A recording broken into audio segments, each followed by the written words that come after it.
The Miami Heat have made the NBA Finals twice in the past 5 seasons. And this year with Jimmy Butler's contract being up for extension, can he make them contenders or pretenders? Just want to give you a couple of stats here about Jimmy Butler. I mean, he had a crazy run in 2020 to go to the finals.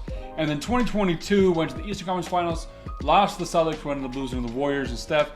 And 2023 came from the play-in and then beat everybody in the East. One of the craziest performances I've ever seen. Craziest runs. Goes to the finals, loses the Nuggets, whatever. Right? 2020, averaged 22, 6, and 6. Not insane. 2023, 27, 7, and 4. Better. And then in 2023, 27, 6, and 6. So Jimmy Butler has slowly been going up. As it was a first-round exit by the Celtics, and I don't even think Jimmy played that much. I think it wasn't great. So how can they bounce back, and can Jimmy Butler be that piece for him? So let's check out Darko. If you've watched this channel before, you understand how Darko works. But basically, this is kind of a DPM, a daily plus minus of every single game that Jimmy Butler plays over the course of his career. And he's kind of at the peak right now. I mean, he's at like a 3 or a 4, which is all-star level, right? So 2020 Jimmy Butler is right here. So technically right now, the current Jimmy Butler is at where he was in 2020. I mean, there's a little bit of a peak right here slowly, but Jimmy Butler's pretty consistently going to be the same player over and over again, right? I like looking at this because I'm a visual guy, and so I get to see like, hey, Jimmy Butler, he's trending down, but he's trending down to what he was in 2020. So they were a pretty good team in 2020. The Heat have never been like a super high seeding team. I think everyone kind of knows about Jimmy Butler, where he's like, hey, wait till the playoffs. Like, we're going to be okay in the regular season, but wait till the playoffs where I'm going to just kill your entire team easily. And that's happened a couple times. I mean, to be one of the 3 teams that's come out of the East since 2020, like in this decade, it's been the Heat, the Celtics, and the Bucks. Those are the 3 teams that have been in the finals since. In 2020, right? Heat, Bucks, Celtics, Heat, Celtics. So the Heat are there, despite the fact that they're just like not very good, kind of mixing the play-in. They've been to the finals twice in 5 years, which is impressive, and we know exactly why. But this year, I want to talk about if the roster can be something that Jimmy Butler can take to the finals. I mean, checking it out here, this is their projected roster for this year. I mean, Terry Rozier, Tyler Hero, Jimmy Butler, Jovic, and Bam. Bam, we'll talk about him in a little bit. 3rd best center in the league. I don't even think it's close to that point. He's been great. He played great in the Olympics. I like Bam. I've always been a big Bam guy. Then out the bench, I mean, look at all this. You got a bunch of different kind of like, you got 3 guys who were just day-to-day, I guess. But I'm surprised Jaime isn't like starting over Jovic. Maybe because Jovic is a better 4. That's how they want to run it. But Jaquez is good. So I like this kind of core of like the Hero, Jovic, and Jaquez to go forward. I like some young guys, especially if Tyler Hero is healthy. Because, I mean, didn't he break his hand 2 years ago? I think that's what happened, and that's why he didn't play.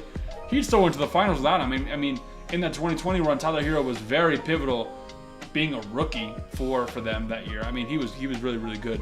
And then, I mean, off the bench, I like Alec Burks, pretty solid guy. Josh Richardson's always pretty okay. Jaime is really good. Kel'el Ware, I mean, the Heat G League did win, or I guess they're not the G League technically, but the Summer League team did win a Summer League championship basically because of this dude right here, Kel'el Ware. Very underrated prospect. I didn't even get to do a prospect video on him last year just because I knew about him, but there were so many other guys that I wanted to cover, which is surprising because 2024 was kind of trash. Anyways, Duncan Robinson is pretty good. You know, K-Love is always going to be solid even though he's older. Then we got Alec Burks. Thomas Bryant, I'm not going to talk about him that much, but Haywood Highsmith is a guy that I like a lot. He's a very high energy guy. Some guy, I think he fits on every team. He's just going to be kind of like that do-it-all, play defense, high energy. So they've definitely kind of have a Miami Heat squad, right? They have a very Heat culture squad. And I want to compare this to how this roster looks now from what it looks like in 2023. So we look at 23. I mean, their main losses from the 23 are like Max Strus, Caleb Martin, and Kyle Lowry. Those are the kind of the main guys they lost. I mean, Oladipo was cool on the team. Kind of hurt a lot. Oh, Gabe Vincent was there. He was a very big, pivotal role in that run. But for the most part, I mean, look, you got Butler, Bam, Hero, Jovic, K-Love, Robinson. I mean, some guys have been here since 2020 and that have put it in the work. So they relatively have the same roster, if not a little bit better. I actually wouldn't say that. I think this roster was better with Caleb Martin, Kyle Lowry. Max Strus was phenomenal. Gabe Vincent played out of his mind. And he was one of those players, obviously, that played really good and then just goes to the Lakers and just doesn't really do anything because he's been injured. But hope Brody gets better. with his injuries and stuff. But basically, for the most part, this team looks the same. Because you fill in guys like Alec Burks, who's a solid rotational piece. Josh Richardson, another solid rotational piece. Kel'el Ware, I think it's going to surprise the league a little bit. And then Jaime, certified, he's dope. I like Jaime a lot. So, relatively the same. So, the question is, can Jimmy actually take this and run with it this year? Here's what I noticed that people don't really talk about a lot. I don't really notice him as a guy who gets injured a lot, but I mean, look at it. 60 games, 64, 57, 52, 58, 55, 10. I mean, he hasn't played more than 65 games, which is the minimum requirement to get any sort of accolade nowadays. And he hasn't played that since he's been in Miami for the past 5 years. So, and he averages kind of mid numbers. I mean, we got 19, 20 points, 21, 21, 23, 20, nothing crazy, but outside of that, he's been to the finals 2 times in the past 5 years. So it's just kind of hard to predict what they're going to do, especially when everyone makes the jokes about the contract extension. Like, oh, Jimmy's going to ball out. He showed up the media day without crazy hair, or he actually showed up normal for once, and he's going to ball out this year because he wants that contract extension.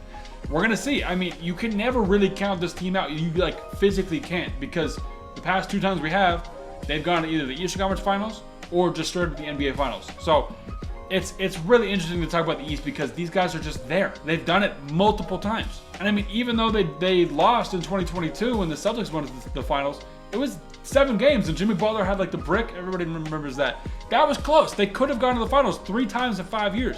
Very impressive because this dude, Jimmy Butler, can backpack like I've never seen before outside of LeBron. That's the only guy I've seen backpack that hard. But Jimmy Butler played less games than Kawhi Leonard, that's how you know something's off, is because I'm a Clippers fan. If you already know that. Kawhi played 68 games this year. Jimmy played 60. We can see that right there. So his numbers dropped off a little bit. He played 4 less games. He went from 23-6-5 to 25-5. Not looking super good. I mean, his efficiency dipped off too, which that doesn't help. I mean, you see his 3-point percentage went up, but that's because he's averaging. I mean, you're going to shoot 40% if you're shooting 2 threes a game. So, not going to talk about that at all. But Jimmy Butler, we're going to have to just wait until the playoffs. Because it's all about matchups. And so, let's talk about their comps. Who is their competition in the Eastern Conference? So, 7 teams I wrote down before looking at everything, just off the dome. Celtics, Knicks, Bucks, Pacers, Sixers, Cavs, Magic.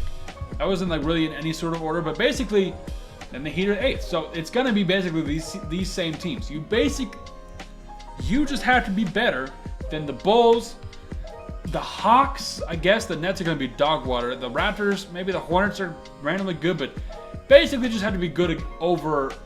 You have to be better than those teams. I mean, they were 10 games above 500, so there's a pretty significant gap here. It's a 7-game gap between 8 and 9.